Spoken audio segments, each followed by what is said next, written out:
Hi, I'm Joe, and this is the Dekahedron RPG podcast. Hi, everyone. This is Joe, no James this week. This is episode number 58, and it's about my Bloodport Isle campaign.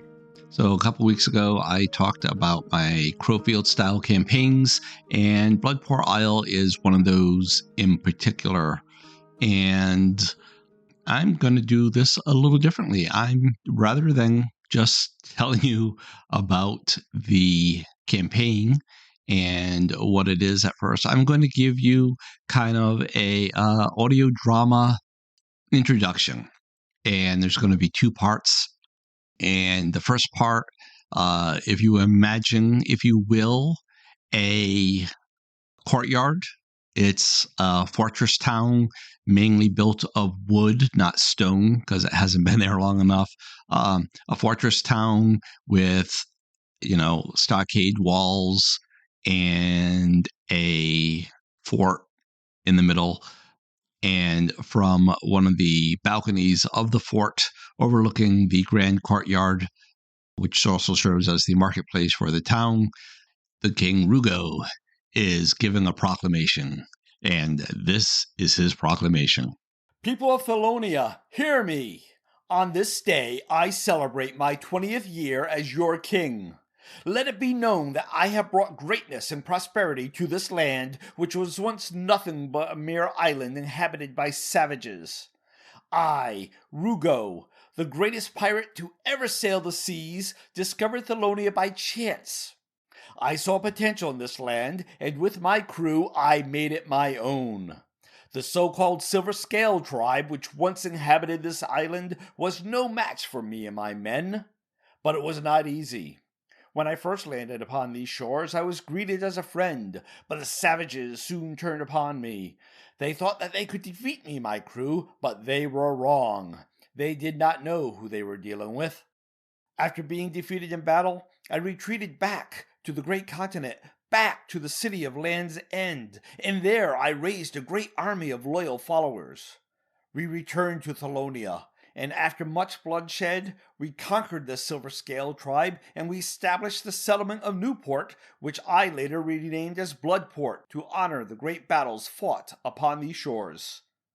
And what of the Dunya, those scaly savages that once roamed this land? They were nothing but beasts. But I have tamed them, and I have made them serve me. They are now my loyal subjects, and they know their place. They work the fields, they mine the mines, and they are grateful for my protection and for my guidance. While other tribes may still defy me, they too will learn the price of disobedience. So, people of Thalonia, celebrate with me on this great day. Let us look back on our great triumphs, and let us look forward to even greater conquests ahead. For as long as I am your king, Thalonia will prosper and grow. All hail me! All hail King Rugo, King of Thalonia! Now, if you will imagine for our second scene, we are at the Temple of the Infant Sun, and Adowa, the High Priestess of the Dunya people, she's passing along the lore of her people onto a new generation of leaders as they deliberate the future. And this is what she says. Long ago, when the world was still young, our land was peaceful and prosperous. We Dunya lived in harmony with the land, taking only what we needed and giving back to the earth. But we got greedy. We took more and more until the land could give no more. Then one day the earth itself rose up against us. On the first day of our punishment, the ground shook and split open, devouring many of our people. On the second day, the sea rose above us, taller than a giant. She roared and smote us, washing away villages and entire families. On the third day, Kalenga spewed forth rivers of fire that destroyed our villages and crops. For 3 more days, the air was afire. It burned our lungs. It blinded our eyes. It choked us with smoke, cinder, and ash. Many of us perished, and those who survived were forever changed. But the worst was yet to come. Much of our food was lost, and the earth ceased to provide. In hunger and desperation, the Dunya turned upon each other. Brother fought brother, tribe fought tribe, and war reigned. Battle after battle claimed its victims, but death could not keep them. They rose again, seeking vengeance for the wrongs done to them. While we were busy destroying ourselves, along came Rugo and his Golathu to finish the job. They came to plunder our riches, to take our land, to enslave our people. Try as we might, we could not drive them away. And now as we see the Golathu exploit and abuse our land and our people, our hearts weep for those that toil day and night, their strength sapped by the relentless demands of the Golathu. The land that once sustained us now brings only pain and exhaustion. Many of our children know only the sound of the whip and the harsh words of our captors. Many are forced to work until their bones ache and spirits wither. We fear for the future of our tribes. For how much longer can we resist the Golathu onslaught? Will fighting them grant us deliverance, free from the Golathu's chains?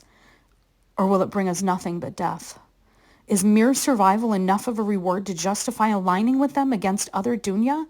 Is death too high a price to pay to defend those tribes that we were at war with a mere generation ago? So I implore you, my dear young leaders, to approach the fate of our people with the utmost care and deliberation. Be mindful that both paths come with a heavy cost. Taking up arms against the Golathu may lead to the bloody final end of our people, while to align with them means surrendering not only our freedom, but also the freedom of our children and our children's children. No matter what you choose, there will be danger and heartache. I plead with you to consider all options and consequences with great caution and wisdom, and to let the gods guide us towards our true destiny. So first of all, I would like to thank my wife for reading that for me. I think she did an awesome job. So thank you, Valerie. You rock. So what do you think? Does that give you a feeling for the campaign? I always thought if I were to publish this as a campaign sourcebook type thing, those would be the first 2 pages, right? You read Rugo's Proclamation, and then on the next page you read Adowa's Lament. But before I wrote those 2, there was just the general write-up of the thing, which while I think tells you a little bit more, I don't think it gives you as much flavor. But I'm going to read that, and I'll wrap this up. The city of Bloodport is located on the eastern shore of an island in the Western Sea. It is the westernmost city known to mankind. So a note here, when I originally wrote the campaign, I wrote it as a throwaway campaign to be more high fantasy, to be more traditional D&D, to have all your normal D&D type races, your halflings and your elves and your dwarves and all that. That is not my style of play. In general, I like very human-centric campaigns, very human campaigns. So as I'm recasting the campaign, I am making it humans only. But in my original write-up, it said that it's the westernmost city known to the kindred races. And then so a little bit of the history. So in the distant past, legends say that the Thelonian Empire was once a paradise on Earth. It was located on the eastern shore of a great island, and silver and gold flowed like rivers, and gems were found along the ground like common rocks. The Thelonians were a bold and brave bunch of humanity. They were the paragons of law and morals. Their temples were grander than palaces. As time went by, the Thelonians grew accustomed to great wealth, and they became fat and lazy. Worse, they became arrogant and defied the gods themselves. The gods withdrew their blessings, and hordes of chaotic races attacked the Thelonians. No longer bold or brave, they fled their lands, and the empire was lost to history forever. So the legends say. So clearly that is a recasting of the Atlantis myth set in my world. Instead of Atlantis, it's Thelonia. It's the Thelonians.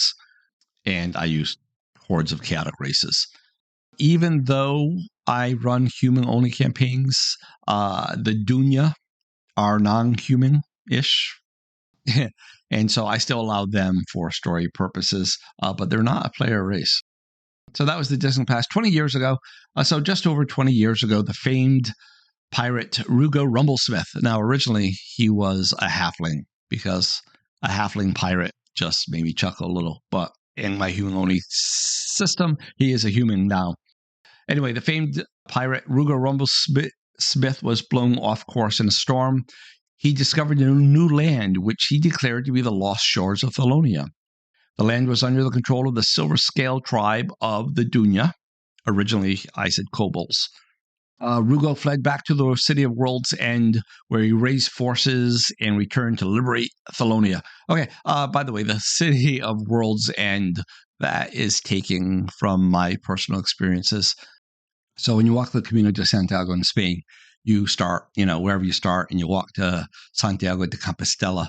And then a lot of people continue their walk to Murcia, which is also on the coast of Spain. And some also continue on to a place called Finisterre. But if you look at the word Finisterre in Latin, fini, that means end, terra, earth, it's the end of the world. And, that sounds very dramatic. So we literally went to the end of the earth. And I have a picture of my wife pushing me off the rocks. She didn't really push me. It was staged. It's kind of funny. It's cute. But yeah, so that's where Finisterre is. But even if you don't want to go Latin and Spanish, in England, there's a place called Land's End. So it's that was the inspiration for the name of World's End. Anyway, so where he raised a force and returned to liberate Thalonia. He conquered the Dunya, or the kobolds, depending, which version of this story you want. And he established the city of Newport. From there, bold adventurers set forth and discovered wealth beyond imagination, but they also found danger and death. The city was so dangerous in those days that it acquired the nickname of Bloodport. Today, Rugo still rules Bloodport as the self-proclaimed King of Thalonia. All the lands closest to the city have been plundered and somewhat tamed. Adventurers must travel further west to find greater wealth. The Dunya, or kobolds, that lived along the shore have been subjugated and serve as a source of cheap labor. In the, D&D version, the humans still dominate the city, but there's a sizable population of elves, dwarves, halflings, and of course, subjugated kobolds, subjugated Dunya in my world. So in the current iteration, it's humans and a lot of subjugated Dunya. The overall alignment of the city is neutral with a strong chaotic subculture, although lawful types are permitted. Again, that's for the D&D version of it. Yeah, so that is Bloodport Isle. And like I said in the other podcast, the other episode, the whole concept is that it's very dungeony, but on an island, right? And so your first level of the dungeon is right outside the gates. Your second level would be a few days further west. Your third level, a few days further west from that. And adventures ensue. And whether or not this island is really Thalonia is unanswered. That's not true. I know the answer in my mind, but I've never stated it. Some players that have played in it believe that it is. Some believe that Rugo just made it up in order to attract followers. I'll go on record and say that last part is definitely true. He had no basis to declare it Thalonia. He just did that. But who knows? He might be right. He might be wrong. Anyway, that's it for this week. That's Bloodport Isle. Let me know if you want to hear more about my campaign worlds. Let me know what you think about Let me know what you think about Bloodport Isle. Let me know if you think you would like to play a game in Bloodport Isle, or if you think it would be a good setting of where you'd want to run one. Yeah. Oh, and don't forget, our contest is still going. We now have a couple entries, so they each have a 50% chance of winning. If you enter, you might have a 33% chance of winning if nobody else does. Anyway, all you do is send us as feedback your favorite gaming book. Again, when I say gaming book, I mean a gaming-related non-rule book. But if you want to make it a rule book, feel free. All the love's there. I won't hate on you for it. If you want to make it a non-gaming book, but that has inspired you for gaming stuff, there are a lot of inspirations in Bloodport Isle. I'm sure you've picked up on, right? There's Atlantis, which I already mentioned, but there are a few others. To me, they are obvious. Anyway, yeah, let us know what that is. And if, you want to enter the contest, but you don't want a copy of the book we're giving away, which is Through Dungeons Deep, that's fine. I'll work with you and I'll donate the money to a charity that we both can agree on or something. It's all for fun. Thanks again for listening. Until next week, bye. We hope you enjoyed this episode of the Dekahedron RPG cast. We'd love to hear from you. You can leave us a voice message by calling 562-774-2278. That's 562-RPG-CAST, or by visiting sayhi.chat/Dekahedron. You can also email us at feedback@dekahedron.com. Links are in the show notes. For more information, visit dekahedron.com. Remember that Dekahedron is spelled with a K. Music is by Kevin MacLeod. Logos by Design Cat. Thanks again for listening, and until next time, keep those dice rolling.